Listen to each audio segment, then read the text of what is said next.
Աշխարհի ոչ մի քաղաքակիրթ երկրում հնարավոր չի տեսնել, որ ոստիկանը, զինվորականը կամ հոգևորականը իրենց համազգեստով մասնակցեն միտինգների կամ ցույցերի։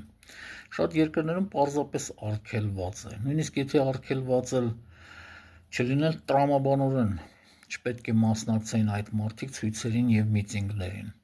Խոսքը ի դեպ ընդհանրապես ոչ թե մասնակցելու մասին չի, այլ համազգեստով չի կարելի մասնակցել,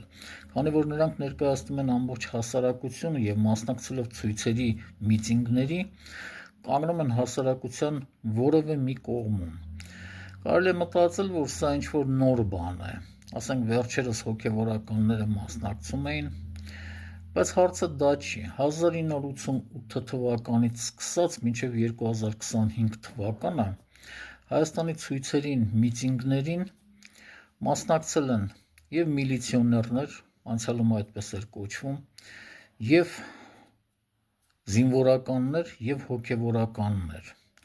Խոսքը ի դեպ կարգ պահպանողների մասին չի, այլ կոնկրետ ցույցերին, միտինգներին մասնակցել է։ Արգելք իրոք չպետք է լինի նրանց մասնակցության, բայց խոսքը իրոք համազգեստի մասին է։